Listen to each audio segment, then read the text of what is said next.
Olá, pessoal! Estamos aqui de volta com o nosso ABI Saúde, que é um espaço aqui no nosso canal do YouTube da Associação Brasileira de Imprensa, onde a gente discute e conversa com autoridades, especialistas sobre as questões de saúde pública. Então, estamos aqui hoje tendo a honra de receber a doutora Margarete Dalcomo, que é uma das maiores autoridades do país quando o tema é pandemia. Eu agradeço muito a senhora destinar imagina sua agenda como deve estar lotada. Doutora, uma honra receber a senhora. Muito obrigada por aceitar o nosso convite. Muito obrigada ao convite da ABI. Bom dia, Leda. Bom dia a você, Rosane, também. Obrigada. Bom, Leda Beck aqui hoje, a gente convidou a Leda para ser a nossa entrevistadora hoje aqui, eu vou auxiliar. A Leda, ela é consultora, né, desculpa, ela é conselheira, né, ela faz parte, ela é membro do Conselho Deliberativo da ABI, e ela também é vice-presidente da APJOR, que é a Associação Profissão Jornalista. Leda, muito obrigada de aceitar o nosso convite também para participar aqui hoje, fazendo Eu que agradeço o convite. Então, vamos lá, vamos iniciar. Bom, doutora, a senhora recentemente, né, comentou, né, escreveu, declarou que a gente estava aí, que seria talvez o início do fim da pandemia, né? A variante Ômicron, ela começou aí 2 semanas antes, mais ou menos, na Europa, chegou no Brasil, já se tornou predominante, e, mais uma vez, pelo que nos parece, o Brasil não estava preparado para essa nova explosão de casos, né? Então, eu queria saber com a senhora, quando vamos finalmente nos livrar dessa pandemia? E queria saber também se ninguém vai escapar dessa variante, quem já foi contaminado, quem não foi, vai se reinfectar, enfim, ou de forma mais leve, porque parece que essa Ômicron, ela é uma variante menos letal. Eu queria que a senhora falasse um pouco sobre isso, por que a senhora considera que a gente está no início do fim da pandemia. Na verdade, Rosane, eu não afirmei isso em nenhum momento. Eu fiz uma pergunta, né? Pode ser, né? E esse é um questionamento que todos nós, cientistas, temos, né? Se é ou não, né? Se é o fato de ter uma variante viral de menos letalidade, maior transmissibilidade, na medida em que vai contaminar um número muito grande de pessoas, esperadamente. Nesse sentido, né, não é uma questão que o Brasil não estava preparado, não há como se preparar, absolutamente não houve, nesse sentido, nada que se possa atribuir como causa e efeito, ninguém estava preparado, e, na verdade, todos devemos estar preparados, porque outras variantes podem surgir. Então, não foi uma questão que o Brasil não estava preparado. Em nenhum momento eu disse isso, até porque seria uma tolice. Então, assim, o que aconteceu foi que novas variantes podem ocorrer. Nós estamos diante de um vírus de transmissão respiratória com alta capacidade de mutação e, na medida em que a transmissão comunitária ficou mais alta, porque as pessoas relaxaram, né, ela surgiu numa área do mundo em que a taxa de vacinados é muito pequena, então nada disso deve nos surpreender. O que é surpreendente é a capacidade de disseminação da nova variante, porque ela realmente tem nós usamos um termo chamado R0, que quer dizer taxa de transmissibilidade. E a taxa de transmissibilidade dela é bastante superior à cepa original, que é a cepa de Wuhan. Então, a Europa, o Brasil costuma emular os países europeus e o hemisfério norte na situação epidêmica, exatamente como ocorreu nas outras vezes, exceto com a variante Gama que nasceu no Brasil, né? Na nossa Amazonas. Então, na verdade, a situação que nós temos hoje é uma variante mais benigna, se eu puder usar esse termo, né, com menos letalidade. Quem está internado hoje? Há casos internados? Há.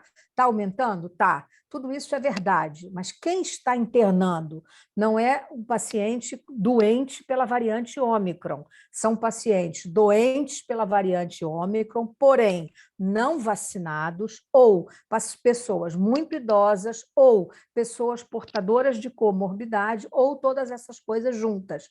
Então, na verdade, ou pessoas que estão co-infectadas com o vírus da influenza, na medida em que nós temos, nesse momento, praticamente 3 epidemias concomitantes. A variante Delta, que ainda circula entre nós, uma epidemia de vírus da influenza A, com H3N2, fortíssima, que nasceu e que se espalhou na região sudeste de uma maneira impressionante. Então, quem está internado por essas circunstâncias, entende?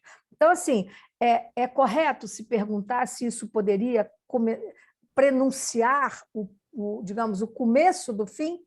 Sem dúvida nenhuma. Isso é perfeitamente plausível biologicamente, né? Não porque vai ter imunidade de rebanho, antes que vocês me perguntem, né? Ninguém fala mais em imunidade de rebanho, ninguém tem mais essa expectativa. Pode haver novas variantes, sem dúvida nenhuma. Agora, a vacinação, mais do que nunca, está provando e demonstrando de maneira cabal, né, fácil, todo mundo está vendo, na medida em que eu digo quem está internado é quem não está vacinado, e isso não é um fenômeno só do Brasil, né, é um fenômeno do mundo todo, o quanto, embora esta cepa especificamente não esteja prevista dentro das vacinas de primeira geração que nós estamos utilizando, mas seguramente o que faz a diferença é estar vacinado e com doses de reforço. Então, com isso, eu concluo essa primeira indagação dizendo que todo mundo tem. Quem não se vacinou ainda, não completou, corra para fazê-lo, porque nós estamos em curva de ascensão epidemiológica. Nós não chegamos ao pico epidêmico e nós prevemos que chegaremos ao pico epidêmico em fevereiro. Eu tenho uma pergunta, posso fazer? Aquele instituto de pesquisa da Universidade de Washington, que tem abastecido o CDC, o governo americano, etc., previu que o Brasil deve chegar a 1 milhão de casos por dia dentro de 2 semanas. A pergunta é dupla: se a senhora concorda com essa estimativa e se isso vai quebrar o SUS, vai quebrar a rede hospitalar, não sei. O que a senhora acha? Olha, biologicamente, sim, é possível que nós cheguemos perto de 1 milhão de casos por dia, né? Nós temos uma população grande, basicamente uma população urbana, né? A transmissão é uma população urbana, quase 90% da população brasileira totalmente em perímetros urbanos, né? Então, assim, possível é. Não creio que isso vá quebrar exatamente, né? Quer dizer, mas vai saturar os serviços de emergência, né? Porque assim, você tem que raciocinar, Leda, né, a probabilidade de que essa cepa possa gerar casos graves, ela sozinha, até o momento, ela pode mudar, ela pode ficar mais virulenta, né? Nós não sabemos isso ainda. Né? Agora, a probabilidade é pequena. Vamos calcular, estimar grosseiramente que seja de 1%. 1% de 100 é pouquinha gente, concorda? Mas 1% de 1 milhão é muita gente. É muita gente. Então, isso pode, sem dúvida nenhuma, fazer dois problemas graves. Um que nós já estamos sentindo, que é o absenteísmo ao trabalho por pessoas afastadas por estarem com Covid-19. Então, assim, nós temos um número enorme. Voos estão sendo cancelados por falta de tripulante, né? Os serviços já estão mandando de novo as pessoas trabalharem de casa, grandes escritórios de advocacia, grandes escritórios de outras especialidades, né? De firmas de engenharia, etc. Tudo isso chega a nós porque eles nos consultam, né? Muitas vezes. Então, seguramente, nós vamos ter aí um problema de funcionamento de serviços essenciais e, basicamente, dos serviços de saúde, porque nós já estamos com o número de profissionais de saúde afastados. A sorte é que o afastamento não é longo, né? Nós estamos recomendando aí um afastamento de 7 dias, as pessoas costumam melhorar. No entanto, isso tem um impacto imenso. Eu acho que nós teremos um impacto muito grande nessas próximas semanas sobre os serviços essenciais. Isso é uma grande preocupação para nós. O som, áudio. Áudio. Rosane, o seu áudio está fechado o microfone. Já reabri. Bom, doutora, a gente tem aqui uma pergunta, inclusive, de uma jornalista, a Mônica Coronel, ela que está com Covid. Ela pergunta, né? A gente viu agora recentemente a OMS rebateu uma declaração do presidente dizendo que essa nova cepa era bem-vinda, né? Que a Ômicron, a nova variante, a Ômicron seria bem-vinda. A OMS diz que haverá outras variantes mais letais do que a Ômicron. Qual cenário os especialistas podem prever com a acelerada mutação do vírus da Covid? É a pergunta da Mônica Coronel. Nenhuma nova variante é bem-vinda, né? Claro que não, né? O ideal seria, qual é o mundo ideal? Qual é o cenário ideal?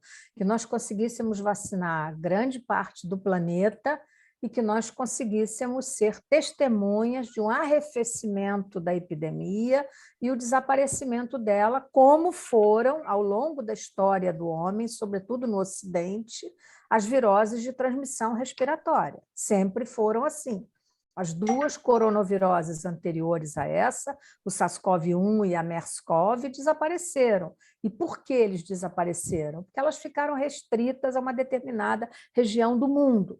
Essa é difícil que ela desapareça, né? Ela não vai desaparecer completamente das nossas vidas. O vírus SARS-CoV-2 deverá permanecer com uma certa endemicidade entre nós, então ele passa a fazer parte do diagnóstico diferencial das doenças virais. Quando nós internamos, por exemplo, um paciente, e ele faz parte, como outros vírus, do que nós chamamos um painel de vírus que nós utilizamos, onde tem H1N1, influenza A, influenza B, adenovírus, rinovírus e vários vírus. E o SARS-CoV-2 passa a fazer parte, porque justamente ele não vai desaparecer do planeta.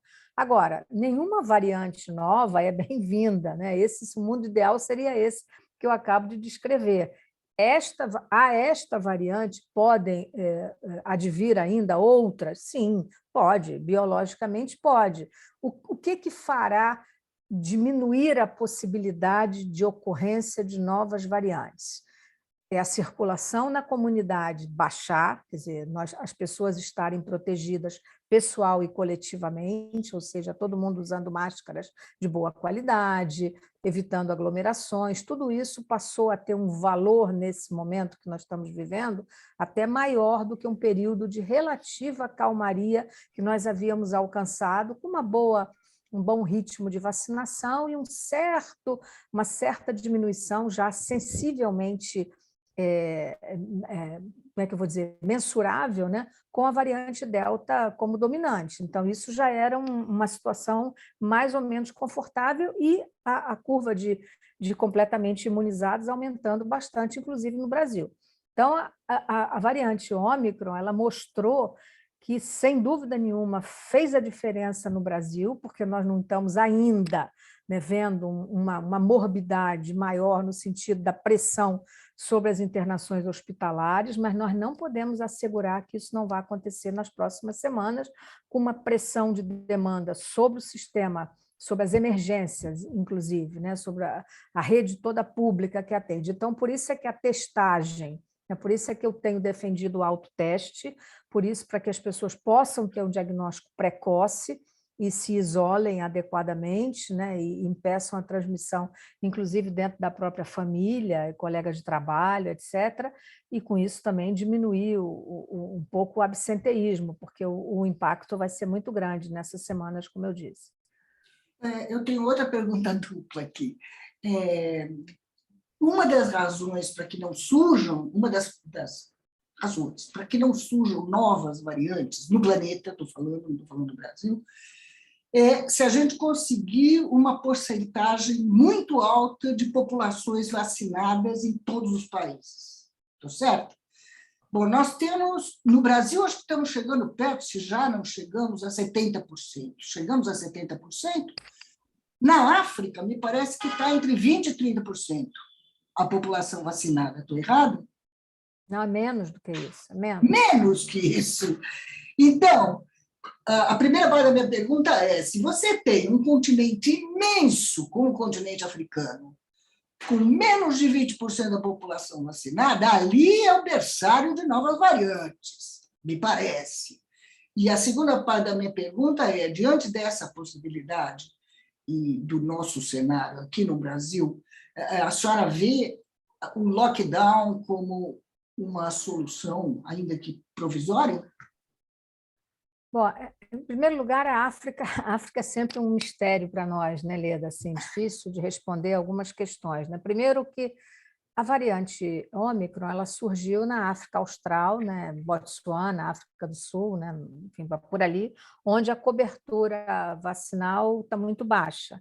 Então, está da ordem, na África do Sul, estava naquele momento da ordem de 24% apenas da população vacinada, ou seja, um quarto da população. Botsuana, talvez um pouquinho, por aí, um pouquinho mais. Então, assim, isso revela, ela surgiu ali, onde a transmissão comunitária está muito alta. Por outro lado, curiosamente, ela não teve uma explosão. Ela chegou, ela subiu muito rapidamente, alcançou o pico epidêmico e começa a diminuir. Então, nós não sabemos responder exatamente por que isso está acontecendo, porque a curva de vacinados continua, mas a proporção de vacinados continua sendo mais ou menos a mesma. Então, assim, isso não está claro para nós o que levou a essa redução tão rápida. Uma vez alcançado o pico epidêmico, ela começa a declinar. Aqui no Brasil, nós estamos longe do pico epidêmico ainda. Nós estimamos que ele vá ser alcançado aproximadamente 4 a 5 semanas após o início da eclosão. Então, no começo de fevereiro, é o estimado que nós alcancemos o pico. Quanto tempo nós vamos ficar no pico, num platô, para começar a declinar, nós não sabemos. Esperamos que seja rápido também. Né? Então, assim, isso é uma coisa curiosa que não está claro, não dá para nós ficarmos fazendo conjecturas, há muitas hipóteses que os cientistas estão, sem dúvida, estudando para explicar isso. Por que foi rápido o declínio? A questão da vacinação... A gente chega no pico no começo de fevereiro e logo em seguida tem o carnaval. Isso que eu ia perguntar agora, exatamente. Como é que fica o carnaval, doutora? Do carnaval, a gente já teve muitas medidas, né? As prefeituras, muitas prefeituras, inclusive a do Rio de Janeiro, cancelaram o carnaval de rua, né? Eu, particularmente, conversei, inclusive, com blocos muito... Aliás, escrevi sobre isso no artigo que vai sair amanhã na Folha de São Paulo. A própria banda de Ipanema, de maneira elegantíssima, nos procurou e, com enorme grandeza, viu que realmente, apesar dos contratos e tudo, era muito nocivo sair. Então, a decisão de não sair um bloco icônico no Carnaval Carioca, como a banda de Ipanema, se seguiu de outros blocos igualmente icônicos, como Bola Preta, Boitatá, esses também não saem. Então, e a prefeitura logo depois cancela o Carnaval de rua. O que eu acho particularmente, né, essa é a minha opinião, e eu já expressei várias vezes e vou repetir aqui, Leda, é que o carnaval de sambódromo, desfile de escola de samba, é inoportuno nesse momento. É inoportuno. Por que razão? Nós temos é uma situação nova, né? Eu talvez não dissesse isso em dezembro, quando a variante Ômicron não era ainda uma realidade tão conspícua quanto hoje. Hoje nós temos uma variante cujo R0, aquela taxa de transmissibilidade, é perto de 6. É perto de 6. Nem a cepa Wuhan original teve isso, teve metade disso, teve 3. Isso quer dizer que uma pessoa contamina 6 pessoas. Mais ou menos. Então, assim, é muito forte a transmissão. Então, diante disso, um espetáculo que reúne milhares de pessoas, com o transporte coletivo sendo usado, de massa, né? Concentrações das próprias agremiações, que fazem concentrações, literalmente, como vocês sabem, que, portanto, aglomera todo mundo. Ninguém ali vai estar de máscara, concorda comigo? Claro que não. Calor do verão do Rio de Janeiro. Mas arquibancada, camarotes, etc., sem dúvida, o carnaval geraria um número de casos muito grande, um aumento, digamos, deliberado sobre essa taxa de transmissão, e é por essa razão que eu já me manifestei, Leda, que eu particularmente não acho que seja adequado, nem no Rio de Janeiro, nem em São Paulo, nenhum lugar que tenha esses sambódromos para desfiles de agremiações de escola de samba. Aqui no Rio, o Comitê Científico que se reuniu essa semana não deliberou sobre essa questão do carnaval, vão adiar essa decisão para o dia 25 de janeiro. Não ficaria muito em cima também, doutora, porque a população... Gente, meu gatinho está passando aqui na tela, desculpa. A população está querendo sair, apesar do risco, do medo da Ômicron, tem muita gente que está se programando para o carnaval. Enfim, essa demora na decisão também em relação ao carnaval, né? Principalmente no Sambódromo, mas também em outras grandes cidades que realizam esse tipo de desfile, essa demora também não pode impactar ainda mais esses números, tudo isso, doutor? Olha, eu acho que assim, a gente aprendeu a conviver nos últimos 2 anos com uma coisa chamada angústia, né? Então, nós temos sempre muita angústia, muita preocupação, muito medo, né?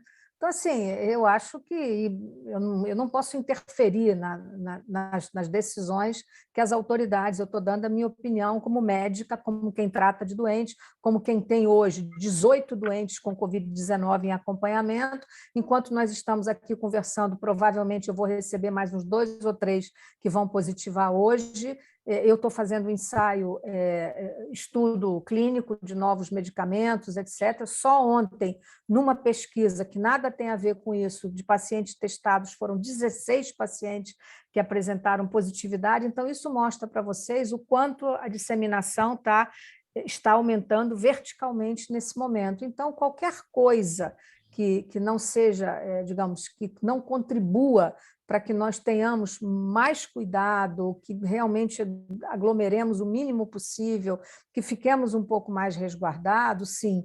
E a Leda perguntou, quer dizer, se estaria indicado fazer um lockdown do serviço. Eu acho que no pleno verão, nesse momento, essa palavra, quer dizer, depois de tanto cansaço da população, quer dizer, eu acho que, assim, o que eu penso é que todo mundo ganhou, viu, Leda, muita consciência. Só não ganhou consciência com o que nós vivemos quem não quer. Então, eu acho que é o momento de que todo mundo pense em si e nos outros. É uma cepa altamente contagiosa, né? Eu entrar, como nós vimos agora, o que nós estamos vivendo hoje, no meio de janeiro? Estamos terminando de viver o resultado do Réveillon, das festas de fim de ano, que foi uma crônica anunciada. Eu mesmo disse, nós teremos um boom de casos, não tem mérito nenhum disso, porque todo mundo sabia que isso ia acontecer. Qualquer médico, qualquer epidemiologista, enfim, sabia que isso ia acontecer. E, no entanto, houve muitas festas, muitas aglomerações. Eu atendi milhares, milhares é um exagero, é uma força de expressão, mas dezenas de pacientes que foram para as praias, Búzios, Angra dos Reis, Ceará, Alter do Chão. Eu tratei doentes desses dias de todos esses locais. E muitas dessas pessoas, jovens inclusive, tomaram avião e voltaram para os seus locais de moradia positivos, sabendo que estavam positivos. Então, o que é, obviamente, uma imprudência e eticamente reprovável, claro, né? Quem está positivo tem que estar isolado durante, no mínimo, 7 dias, que é a recomendação formal, adotada, inclusive, pelo nosso Ministério da Saúde, que está correta, a meu juízo. Nesse quadro, a gente não tem nenhuma campanha pública do governo federal estimulando esse tipo de comportamento adequado, né? E, por cima disso, espera um pouquinho que esse bichinho está fazendo um barulho aqui, parou. Por cima disso, a gente tem um apagão de dados. Quer dizer, a senhora está falando os números com os quais a senhora está lidando pessoalmente aí, né, dos seus pacientes, mas nós não temos números do Ministério da Saúde que está alegando que foi invadido por hackers e tal, e que sumiu tudo. Esse é um problema. O outro é que, no paralelo, nós temos uma indústria da mentira, promovendo o negacionismo. Você ainda encontra gente dizendo que vacina é perigosa, que vacina da AIDS, que não sei o quê, na verdade. Como combater tudo isso? Quer dizer, primeiro, como lidar com a ausência de dados globais para o país que deveriam ser fornecidos pelo Ministério da Saúde? E segundo, como combater a indústria da mentira? Olha, Leda, vou começar pelo fim, né? Eu tenho usado essa expressão metafórica de que todos nós da comunidade acadêmica, científica brasileira, saímos dos nossos casulos, né, digamos assim, para nos expormos, né? E no sentido de esclarecer, prestar informação científica de boa qualidade, mas, sobretudo, desconstruir, né? Então, eu me sinto como aquela bordadeira de renda de Bilro, né? Ao contrário, né? Desfazendo todos aqueles nozinhos, aquela obra de arte tão maravilhosa que orgulha tanto o Brasil ter, né? Então, assim, eu me sinto isso, como uma desatadora dos nós do Bilro, né? Então, assim, porque as pessoas precisam ser esclarecidas dessa quantidade enorme de informações que se aproveita, né, que se vale, digamos assim, de uma população muito vulnerável. Por que vulnerável? Porque está sofrida, porque está desempregada, porque está mais pobre, porque está mais excluída e porque tem mais medo, porque perdeu pessoas queridas. Então, assim, não há Tem dúvida de menos que educação, né? Tem menos cada, educação. cada informação dessa, quando se dissemina num grupo de população mais sensível a isso, faz um estrago danado. Então, por exemplo, hoje a população brasileira, se ela tinha alguma dúvida, ela já acabou com a dúvida, a não ser que ela não queira, que ela queira ficar cega, continuar sem ver o óbvio. Qual é o óbvio? Quem está internando? Quem está internando diante de uma cepa dessa taxa de transmissão, como eu acabei de dizer, quem está internando é quem não tem vacina. Então, a vacina protege contra a cepa Ômicron, ela não nos protege completamente de nos contagiar com a cepa Ômicron, mas ela diminui muito, substantivamente, o nosso risco de sermos internados ou de desenvolvermos doença grave.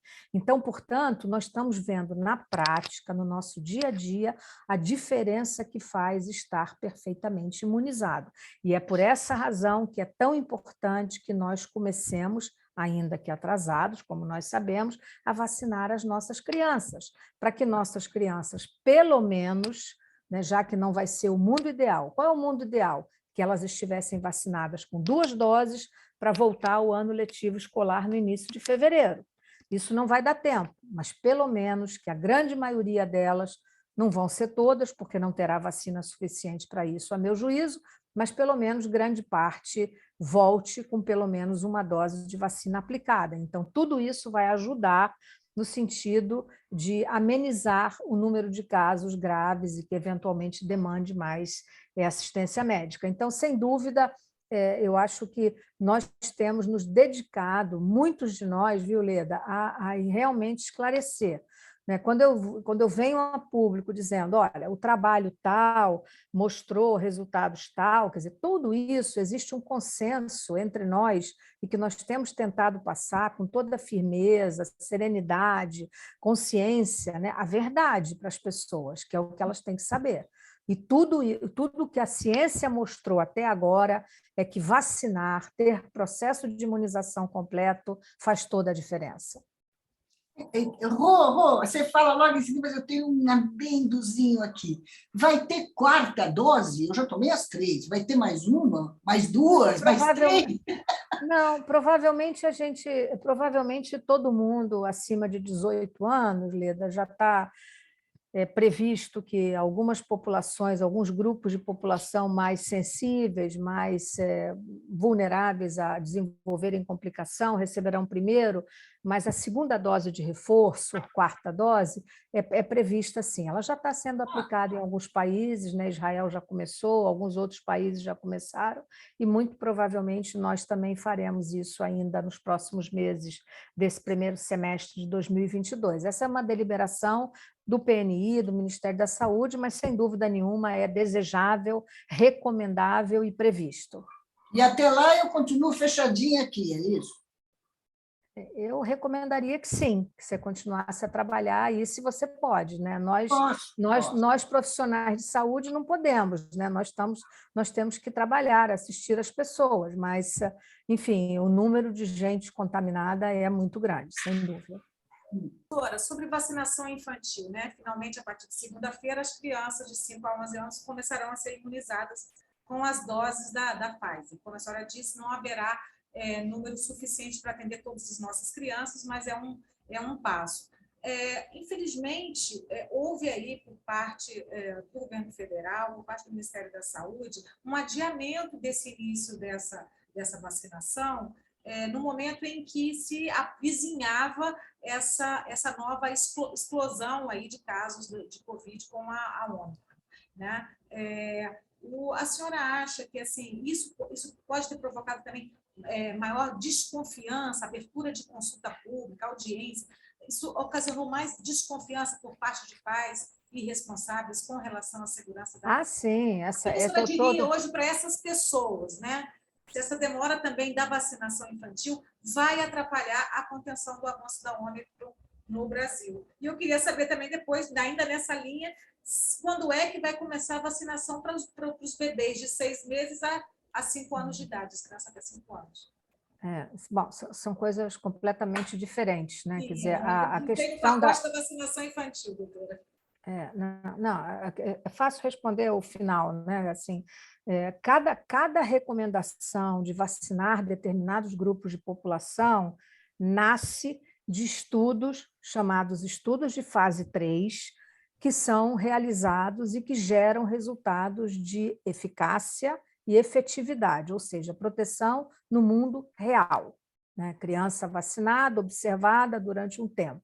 Então, as vacinas, para serem aplicadas nesses grupos, são sempre mais complexas, porque exige o consentimento dos pais para o estudo, né? Para pesquisa, que eu estou falando. Vou repetir, para pesquisa, porque são menores de idade, né? Como foram os adolescentes, etc. Então, assim, isso demora um pouco mais, né? Sempre é assim, sempre em todos os remédios é a mesma coisa, vacina é a mesma coisa. Então, os grupos estudados até o momento foram o grupo de adolescentes entre 12 e 18 anos e agora o grupo pediátrico entre 5 e 11 anos de idade. E o estudo feito com a única vacina até o momento aprovada, que é a vacina da Pfizer, que foi testada, são realmente muito positivos, eu diria mesmo espetaculares em termos de proteção. Maior, inclusive, verificada do que no grupo dos adolescentes maiores. Então, não há dúvida de que vacinar as nossas crianças fará uma enorme diferença. O que causa estranheza, que eu devo dizer a vocês, é que assim, a população brasileira tem uma enorme adesão ao processo de vacinação. O PNI nasceu no Brasil para dar certo, ele já nasceu um sucesso. Então, todo brasileiro confia nas vacinas. As nossas crianças recebem uma quantidade enorme de vacinas no primeiro ano de vida, depois até os 5 anos de idade. O SUS provê a grande maioria dessas vacinas. E o orgulho com que cada pai e mãe apresenta a cadernetinha de vacinação dos seus filhos para nós é algo extraordinário. Então, o Brasil não é um país onde, graças a Deus, isso, apesar do esforço nocivo de uma retórica muito deseducadora que nós ouvimos em muitos momentos, isso não prosperou entre nós. Não prosperou porque a força da confiança da população no processo de vacinação no Brasil é muito grande, ao contrário de países desenvolvidos, como nós estamos vendo, né? Como pode a França, o berço do iluminismo, ter 35% da população que não quer se vacinar? Né? Quer dizer, um país com nível de educação altíssimo, zero analfabetismo, enfim, é muito impressionante, mas é um fato. Quer dizer, nos Estados Unidos, a mesma coisa. Então, isso não é um fenômeno brasileiro. E, felizmente, né, até onde nós sabemos, isso não contaminou muito. Porém, isto amedronta as pessoas. Na medida em que uma autoridade vem a público e diz, né, enfim, sandices de que vai virar isso, vai virar aquilo, ou mesmo violenta a informação científica tão robustamente gerada, isso, sem dúvida, é um desserviço. É um desserviço. Dá mais trabalho para nós, porque isso que eu estou conversando aqui com vocês que são jornalistas, nós temos que fazer para a população geral. Né? Eu já tive conversa com grupos de pais de escola de classe média alta, né? Porque assim, o que fez esses pais pensarem? Aí eu pergunto, você não vacinou o seu filho para sarampo? Né? Sarampo é uma doença de transmissão respiratória, com um R de transmissão que é o mais alto que a gente conhece, que vai a 15. Né? Então, assim, é uma doença altamente contagiosa. Né? Você não vacinou seu filho para sarampo? Não vacinou para difteria? Não morre mais criança no Brasil dessas doenças. Não morre criança de difteria. O Brasil tem uma cobertura vacinal, estava no processo de eliminação do sarampo, estava no processo de eliminação da poliomielite. Então, assim, o Brasil tem um histórico muito positivo de vacinação e a nossa população crê nisso. Agora, houve um ruído, digamos assim, em alguns grupos, eu diria até nos grupos mais privilegiados, menos nos grupos menos privilegiados, felizmente. que é a grande maioria da nossa população, que inclusive depende do processo de vacinação no SUS, que não vai à clínica privada, etc. Então, eu diria que ainda exige que nós continuemos a esclarecer, né? Foi muito essa retórica, a meu juízo, ela é muito deletéria, sem dúvida nenhuma, mas ela não prosperou. Ela não prosperou e nós continuaremos a fazer todo o esforço para que ela não prospere. Doutora, complementando essa pergunta, a gente tem uma pergunta aqui de uma funcionária da ABI, a Kelly Delgado, que ela é mãe de uma menininha. Ela pergunta: os pais que infelizmente pensam em não vacinar seus filhos, as crianças não vacinadas, vão conviver no mesmo ambiente com as vacinadas. Ou seja, como será isso? Porque o impasse já existe, as escolas exigirem ou não o comprovante de vacinação. Enfim, como é que isso vai acontecer quando começarem as aulas, doutora? A senhora já falou também que não tem vacina suficiente. Como vai acontecer, eu não posso responder. Eu posso responder o que eu penso. O que Sim. eu penso é que as escolas deveriam exigir, sim, a carteirinha de vacinação completa, e esta completude inclui a vacina para a Covid-19. Então, da mesma maneira como uma criança, para ser matriculada na escola, qualquer escola, privada, pública, os pais têm que levar a carteirinha de vacinação, como tem que levar a carteirinha de vacinação, por exemplo, para receber alguns benefícios que são dados no sentido da renda familiar. Então, eu acho que as escolas devem, sim, pedir o comprovante de vacinação. Da mesma maneira como o passaporte vacinal é perfeitamente correto, a meu juízo, que seja exigido. Muitas empresas têm nos consultado, pelas empresas, para que as pessoas voltem a trabalhar, grandes escritórios, grandes empresas de diversas especialidades estão pedindo que os seus funcionários, caso não apresente, não pode voltar a trabalhar. Então, eu sou francamente defensora da exigência do passaporte vacinal para embarcar em transporte aéreo, sem dúvida nenhuma, né? Como houve aquela discussão que, felizmente, o nosso Supremo deliberou que não podia entrar, o Brasil viraria um bordel de não vacinados, de gente que viria para cá em pleno verão, certamente com risco de trazer doença para a nossa população, cujo esforço de dar uma boa cobertura vacinal não foi pequeno, né? Nós vivemos num país enorme, a logística de vacinação é complexa, mas teria sido um desastre a manutenção daquela decisão. Doutora, a criança também vai tomar 2 doses? Vai, a vacina da Pfizer na formulação pediátrica ela é diferente, né? Ela é 1/3 da dose dos adultos e ela é dada em 2 doses com intervalo que, de acordo com os estudos originais, seriam de 4 semanas, mas o Brasil deliberou, né? E eu não sou favorável a isso, eu acho que deveria se manter o modelo original de 4 semanas, deliberou de 8 semanas de intervalo, mas são 2 doses, certamente. Ok. Som, áudio. Estou com um som aqui, ambiente não muito bom. Doutora, com relação à testagem, né? No começo da pandemia, a OMS recomendou a testagem maciça na população e isso nunca ocorreu no Brasil, exatamente por falta de uma política pública nesse sentido, né? Agora, com as festas de final de ano, e vem a nova variante, enfim, está havendo uma corrida muito grande às unidades de saúde do SUS em diversas cidades aí no país. Aqui no Rio está uma loucura de pessoas atrás da testagem do antígeno, né, que é feito nesses postos, muitas vezes também dá o falso negativo, enfim. A Abramed, a Associação Brasileira de Medicina Diagnóstica, já falou até em escassez de testes. Pergunto então à senhora: todo mundo deve ser testado nesse momento, mesmo quem é assintomático ou contactante, ou a senhora concorda que se priorize para determinados públicos? Realmente nós podemos ter, sim, uma solução de continuidade nos testes. A gente já está vendo isso em algumas redes privadas de laboratório, algumas redes hospitalares já estão priorizando testar apenas os pacientes hospitalizados ou aqueles extremamente sintomáticos ou mais graves. Porém, as prefeituras, né, e o Rio de Janeiro tem sido um exemplo nisso, né, fizeram grandes centros de testagem de grande número de pessoas. Então, qualquer pessoa que tenha sintomas, hoje, nas condições atuais, deve procurar, sim, um centro de testagem e ser testada. Quando eu digo centro de testagem, eu estou falando de centro de testagem SUS. Aqui no Rio de Janeiro, isso está perfeitamente organizado, os centros de testagem estão funcionando muito bem e tem testes, né? São Paulo, até onde eu saiba, São Paulo capital, por exemplo, também está funcionando muito bem. Outras capitais já não estão à vontade assim. Eu imagino que sim, é uma vontade política de fazer isso, né? E aqui no Rio de Janeiro foi feito isso. Então, nós estamos testando. E o que eu recomendaria diante da presença de sintomas? Todos devem ser testados. Todos os sintomas são suspeitos? São.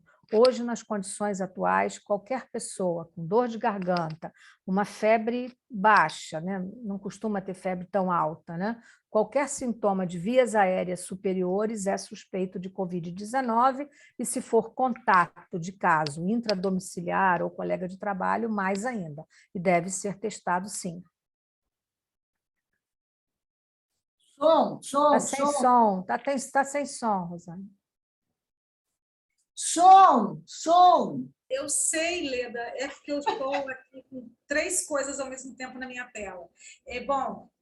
Com relação à epidemia paralela de influenza, algumas pessoas, eu tive até no posto de saúde ontem, testei negativo, fiz pelo SUS aí, testei negativo, em seguida fui fazer a minha 3ª dose de reforço, e lá vi algumas pessoas tendo dúvidas. Eu queria fazer a vacina da gripe, não tem mais a vacina da gripe. Nesse momento, doutora, é importante que as pessoas ainda façam a vacina da influenza ou priorizem a 3ª dose da vacina contra a Covid e deixe para se vacinar na próxima campanha, que deve começar em abril, já tratando, focando a nova cepa, que é essa H3N2. A cepa de vírus influenza H3N2, né, dessa nova estirpe chamada Darwin, que está circulando, ela será incorporada, né? A vacina da influenza ela é diferente, ela é feita a cada ano, com o pool de vírus, né, o grupo de vírus que circula de maneira prevalente naquele ano. Então, ela é sempre uma vacina nova. Eu não recomendaria que ninguém corresse para se vacinar em busca da vacina da gripe agora, em janeiro de 2022, quando daqui a 2 meses nós vamos ter uma vacina nova que vai cobrir a cepa circulante. Então, a vacina de 2022 que nós vamos receber cobrirá esta cepa circulante, de modo que eu acho que é mais prudente que as pessoas aguardem para se vacinar já com a vacina nova. Então, não é tão grave, né? O que ocorreu com a vacinação da influenza foi que, ao contrário de 2020, né, em 2020, como não tinha vacina para a Covid-19, todo mundo achava que vacinar contra a gripe poderia proteger contra a Covid-19. Então, nós vacinamos, assim, foi um recorde no Brasil. Vacinamos uma quantidade, assim, quase 80 milhões de pessoas. Isso aconteceu ao contrário em 2021. O resultado da campanha de vacinação para a influenza foi muito ruim, foi muito aquém do que seria desejável, porque as pessoas estavam vacinando para a Covid-19 e deixaram a vacina da gripe para lá. Então, você vê que nada é à toa, né?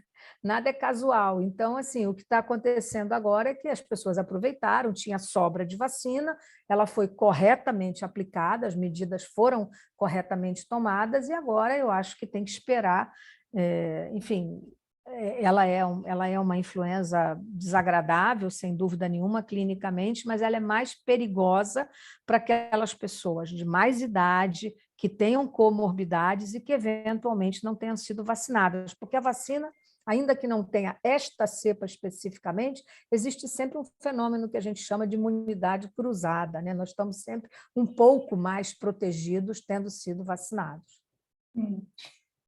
Posso fazer uma pergunta que é uma curiosidade pessoal? Vou aproveitar que eu estou falando como epidemiologista. Não, eu não sou epidemiologista, não? Leda, de modo algum. O que a de senhora modo é? algum. Não, eu sou pneumologista. Eu trato de doenças respiratórias. Sim, Não sou de modo algum epidemiologista. Respeito muito, consulto meus colegas epidemiologistas o tempo todo, mas de modo algum sou epidemiologista. Mas eu tenho a impressão que a senhora vai... eleita, né, para presidir a Sociedade Brasileira de Pneumologia e Tisiologia, né? A senhora vai assumir agora, né? Não, no final do ano só. Sim, sim. Mas eu acho que a senhora responde a minha dúvida aqui, que na verdade é uma crendice minha, a senhora vai dizer o que tem de fundo de verdade nisso. Eu sou de uma geração que só foi vacinada contra a poliomielite. Eu tenho uma cicatriz na coxa esquerda deste tamanho dessa vacina contra a poliomielite. Todas as outras doenças infantis eu peguei. Rubéola, cachumba, catapora, coqueluche, you name it. E era assim, rubéola que não é boa para mulher adulta, minha mãe avisava a vizinhança, vinham todas as meninas para o meu quarto para a gente brincar, para elas pegarem a rubéola e ficarem imunizadas. Sarampo, a mesma coisa. O cachumba, que é ruim para o homem adulto, mamãe chamava todos os meninos da rua para virem para o meu quarto para brincar comigo, para pegar cachumba. Faz algum sentido eu dizer que isso me imunizou tanto quanto uma vacina, eventualmente, me imunizaria? Não.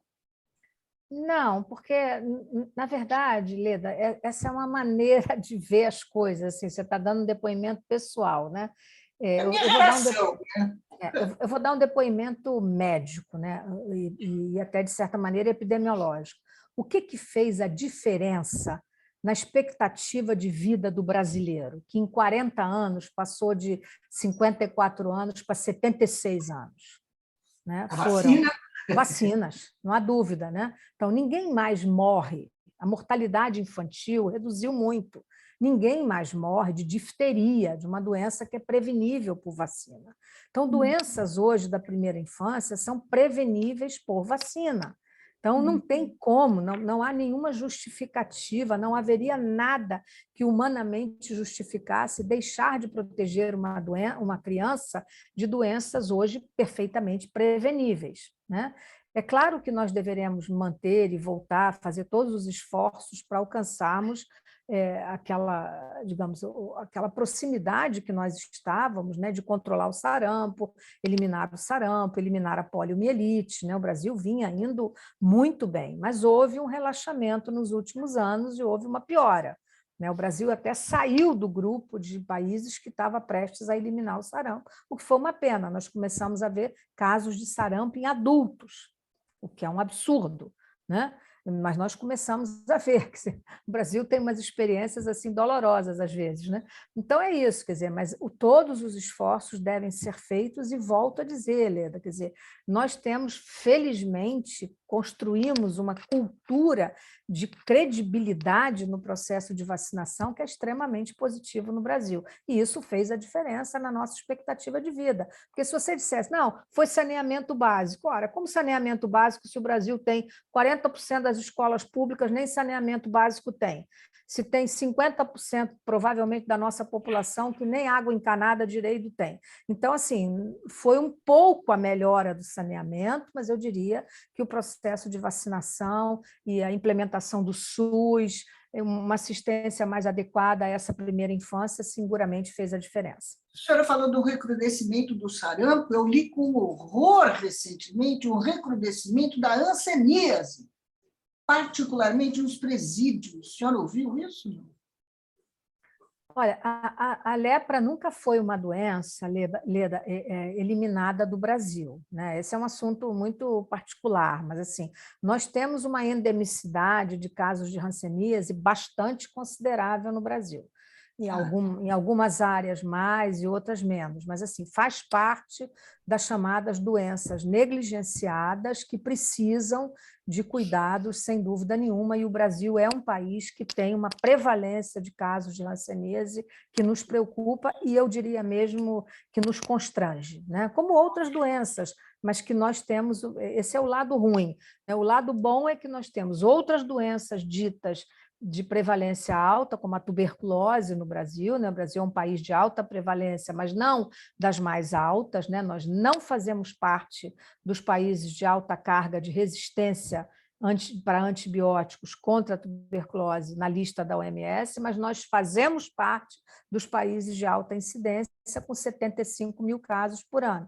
E a Covid-19 fez um estrago nas doenças crônicas brasileiras, fez um estrago nas doenças cardiovasculares, fez uma tragédia no câncer Muitas pessoas morreram porque não foram atendidas, não foram operadas a tempo, não tiveram diagnóstico no tempo oportuno, e a tuberculose nós tivemos um impacto de pelo menos 40% a menos de diagnósticos feitos com o teste molecular durante esses 2 anos pandêmicos. Então, assim, a epidemia fez um resultado sobre as doenças ditas crônicas ou endêmicas muito grave, muito grave. Doutora, tudo isso é horrível, mas hanseníase é uma doença dos tempos bíblicos, entendeu? É uma coisa medieval.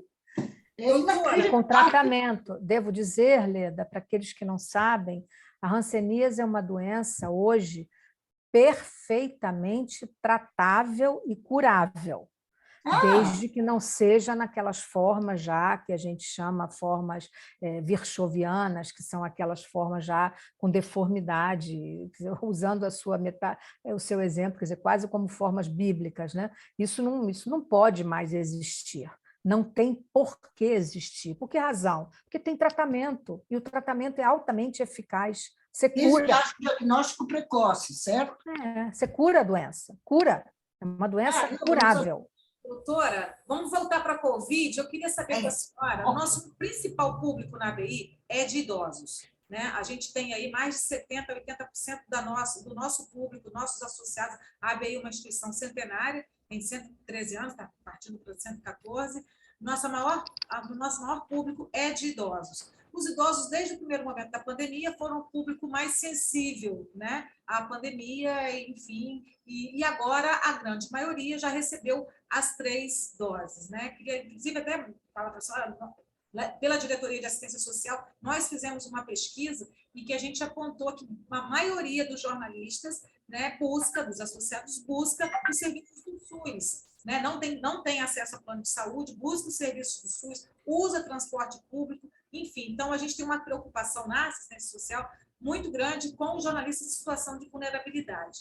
E com a questão também do perfil etário. Então, eu gostaria de saber com a senhora agora, que a senhora recomendasse para a gente assim, o que é necessário neste momento. Quer dizer, os idosos ainda estão correndo um grande risco. O que a senhora recomenda para esse público especificamente? Em primeiro lugar, que eles estejam perfeitamente imunizados, né? Vacina para gripe em dia, anualmente feita, vacinas para Covid-19, 3 doses, ou seja, 2 doses convencionais e mais uma dose de reforço, e que estejam atentos para o momento em que nós faremos a segunda dose de reforço, e que mantenham cuidados pessoais, coletivos e familiares adequados no momento em que nós temos uma variante circulando entre nós de alta transmissão. Não quer dizer que ela tenha, por si só, como nós já dissemos muitas vezes, uma morbidade ou uma letalidade tão alta. Ela é uma cepa, sem dúvida, mais benigna, se nós pudermos usar esse termo, né? Agora, pessoas de mais idade são um grupo vulnerável à complicação. Não é a pegar doença, é a complicar a doença. Se essa pessoa é idosa, além disso, é portadora de uma condição cardiovascular importante, é portadora de uma doença de imunodeficiência, como muita gente, é usuária de medicamentos que diminuem a imunidade, ou tem câncer, ou estão em quimioterapia. Todas essas pessoas têm um potencial real de complicação se contaminarem, mesmo com uma variante menos agressiva, como é a cepa Ômicron, até o momento. E volto a dizer, Rosane, nós não podemos assegurar que a cepa continuará se comportando nessa taxa de transmissão tão alta de maneira tão, digamos, favorável. Nós não podemos assegurar que isso vai acontecer assim.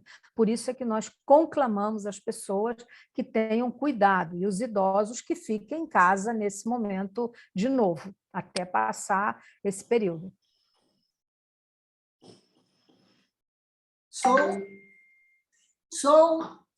Sei que a senhora está com tempo bastante curto, mas eu queria ainda fazer uma pergunta à senhora com relação à questão dos autotestes, né? O governo federal encaminhou já está encaminhando uma nota técnica para a Anvisa, pedindo a aprovação dos autotestes. Eu queria saber com a senhora, assim, desde o primeiro momento da pandemia, a gente sabe que isso veio para acentuar as nossas desigualdades sociais. O autoteste vai ser vendido na farmácia. Há um risco de desabastecimento de testes na rede pública, nos hospitais. Enfim, senhora acha que essa garantia de venda do autoteste, não vai estimular ainda mais a desigualdade social no enfrentamento da pandemia, doutora?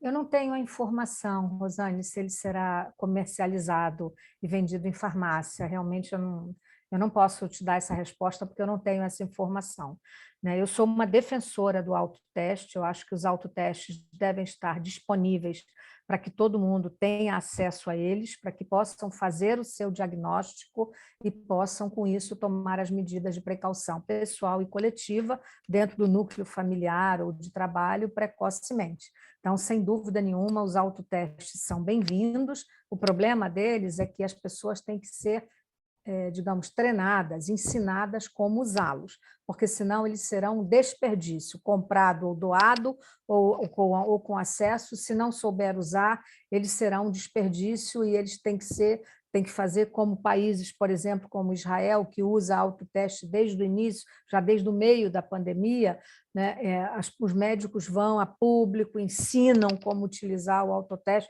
caso contrário, nós vamos ter um número enorme de falsos negativos e vai ser uma medida que não vai resultar naquilo que nós imaginamos. Quer dizer, a Covid-19 tende a ser uma doença de grande disseminação. Hoje já há países, inclusive, considerando a possibilidade de que ela nem seja mais, digamos, de notificação obrigatória, como a Espanha, por exemplo, recentemente se manifestou assim. Essa é uma discussão interessante, né? Eu não tenho uma posição completamente firmada nesse momento sobre isso. Eu continuo achando que, para uma situação como a do Brasil, ainda deve ser monitorado, e os dados produzidos e controlados pelos órgãos oficiais até esse momento. Pode ser que, com a cronicidade dela, nós venhamos a rever essa posição. Quão complicado é esse autoteste? É como o teste de gravidez que as pessoas compram na farmácia e fazem em casa? A gente tem uma experiência muito grande com autoteste, né, Leda? A gente tem autoteste de gravidez, a gente tem autoteste de diabetes. Então, assim, não é complicado, é só saber a posição que coloca o cotonete, como interpretar, guardar em temperatura adequada, aquilo não pode ficar torrando debaixo do sol, porque perde, entendeu? Então, tem uma série de questões assim muito simples, práticas, que comprometem o resultado se não forem bem feitas. Então, por isso é que eu acho que a orientação não adianta ter, né? Às vezes uma coisa é boa, mas você não sabe o que fazer com aquilo, né? Então precisa treinar as pessoas. Doutora, a imprensa tem trabalhado muito no enfrentamento das fake news, no enfrentamento dessa onda negacionista no país, que não é só no Brasil, como a senhora bem colocou, também em outros países desenvolvidos e com alto nível de escolaridade, infelizmente. Como a senhora acha que a imprensa pode contribuir ainda mais para isolar esse vírus do negacionismo e tentar, de alguma forma, frear essa onda de fake news que a gente teme que, nesse ano eleitoral, ela só aumente? Olha, eu acho que nós temos uma experiência, em que pese algumas exceções, mas, de modo geral, extremamente positiva no Brasil, Rosane. A imprensa brasileira foi uma aliada da ciência, e a ciência dita aqui não como uma abstração. Desde o início da pandemia, nós fomos ouvidos. A primeira vez que eu me manifestei foi no dia 13 de março de 2020, né, quando eu tinha gravado uma live fazendo um resumo do grupo que havia assessorado o ministro Mandetta naquela ocasião no Ministério da Saúde, e essa live viralizou, né, usando o termo, enfim, que é usado hoje. Mas, enfim, então, essa imprensa foi uma aliada da ciência, não há dúvida nenhuma, volto a dizer, salvo exceções. Os dados que nós temos trabalhado são dados gerados por um consórcio de veículos de imprensa.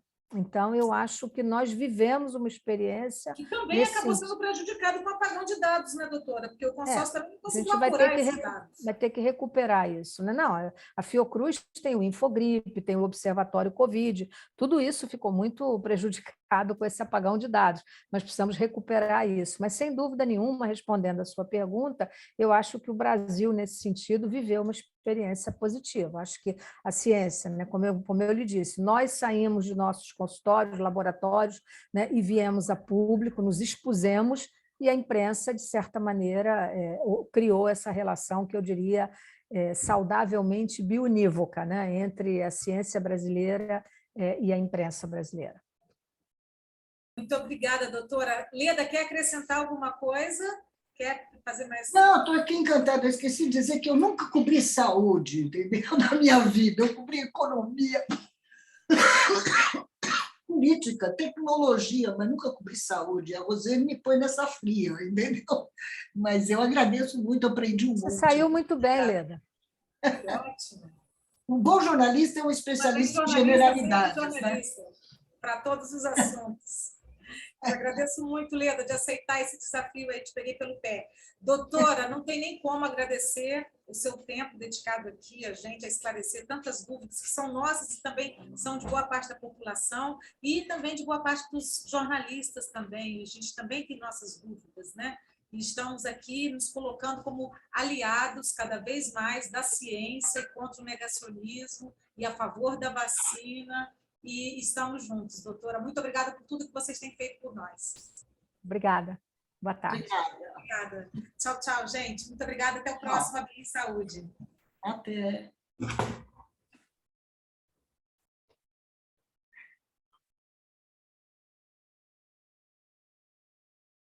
Ele continua gravando. Ô, Marcelo, acorda aí.